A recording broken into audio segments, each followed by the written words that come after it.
O que é cozinha sazonal? Aproveitando que a gente está agora no outono no Brasil, eu queria trazer um tema que eu gosto muito, que eu acho muito pertinente e que é um conhecimento que está um pouco perdido, né? Porque a gente hoje não vive mais tanto assim nos grandes centros a sazonalidade dos alimentos. Porque a gente quer ter tudo o ano inteiro, né? A gente quer comer tomate o ano inteiro, morango o ano inteiro, melancia o ano inteiro, mas a natureza não é assim que funciona. Então, antigamente a gente tinha obrigatoriamente que respeitar a sazonalidade dos alimentos, e esse eu acho que é um dos temas mais interessantes. E eu vou falar de algumas coisas sobre essa sazonalidade voltada especialmente agora para o outono, né? Também a chegada do inverno. Então, quando a gente pensa, primeiramente, em cozinha de outono, a gente está falando aí desse período que a gente vai anteceder o inverno. Consequentemente, nos lugares que tinha mais escassez de comida, você tinha que pensar o que, que você deveria armazenar, como armazenar para ter comida no inverno.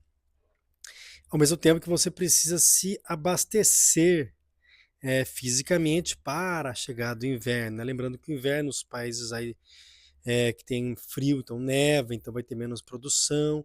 Então você precisa juntar uma gordurinha, digamos assim, para quando chegar no inverno você ter essa gordura extra no corpo para realmente passar por menos tempo, né, menos produção de alimentos. Porém, existem várias técnicas que isso é utilizado há milênios em vários povos para armazenar o alimento para o inverno. E o outono é justamente essa fase, essa preparação para o inverno. É muito interessante, né? No xamanismo a gente vê que o inverno é um período de muito estudo, você fica mais dentro de casa estudando, né? Não vai tanto lá fora porque está muito frio. Então, o outono antecede, você se prepara para esse período de, digamos assim, hibernação, de mais reclusão. E vamos lá, vamos falar dos alimentos.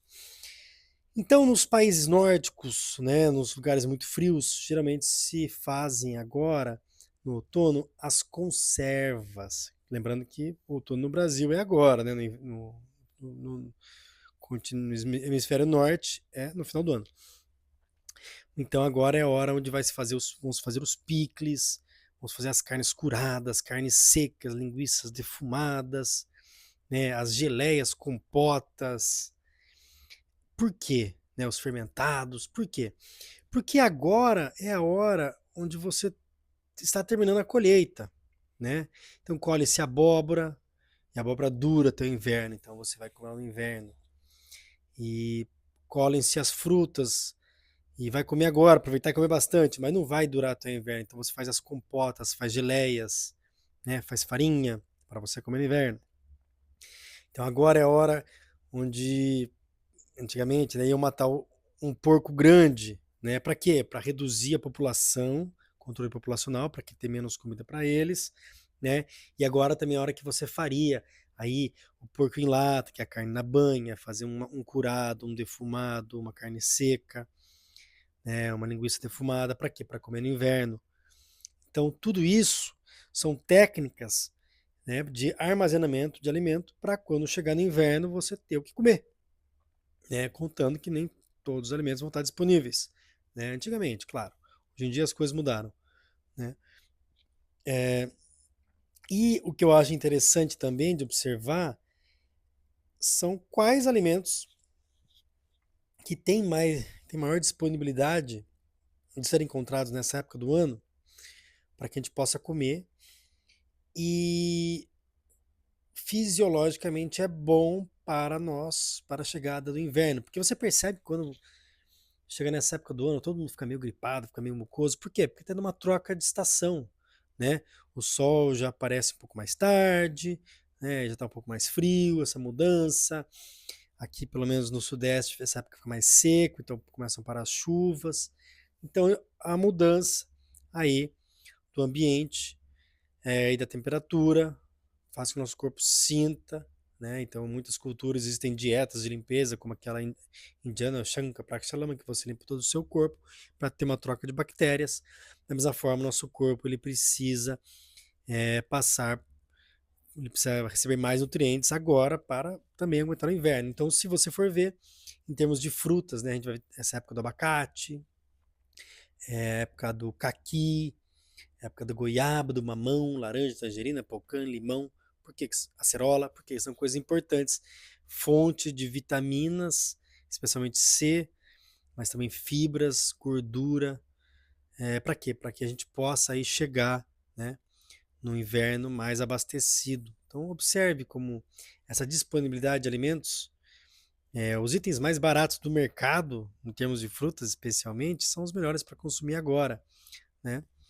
Eu aprecio particularmente várias técnicas de conservação de alimentos e faço isso muito para dar gosto, para ter uma qualidade de vida e prazer de comer, mas antigamente realmente era feito para questões de sobrevivência. Lembrando, é claro, que os povos indígenas brasileiros, eles tinham uma forma de viver muito diferente de outros povos do mundo, porque o manejo que eles faziam na terra e na floresta e a forma de se alimentar tão sazonal e com muito respeito pela natureza, eles tinham o alimento o ano inteiro, desde que, é claro, eles estivessem sempre trabalhando, porque eles sempre trabalham muito, mas respeitando aí as necessidades e limites da natureza. Então, na época que chove muito, caça mais, na época que chove menos, pesca mais, né? Então tem diferentes estações para cada alimento. Não fica tentando plantar coisas em época errada e tampouco existia um comércio, né? Como existe hoje, para que você tenha tudo o ano inteiro. Não, tem muitos alimentos em abundância, é só comer tudo na hora certa. Então, essa é uma visão sobre essa cozinha sazonal, né? Que a gente poder utilizar isso para o nosso bem-estar. Então, pensando que no inverno a gente vai ter uma necessidade energética maior, né?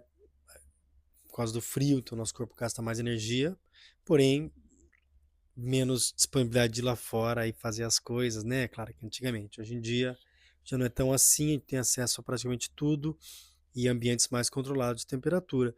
Porém, é legal a gente poder olhar para isso e perceber que agora no outono a gente pode comer as frutas da estação, saber que alimentos mais gordurosos, mais pesados a gente pode sim comer no inverno e também no verão a gente pode comer coisas mais leves, né, mais peixes, coisas mais leves, justamente para a gente poder também não sobrecarregar o nosso sistema. Então eu acho muito interessante quando a gente pode olhar para isso sem ter, obviamente, a necessidade, obrigatoriedade de fazer isso como antigamente, a não ser que você tenha feito uma transição e foi morar no mato.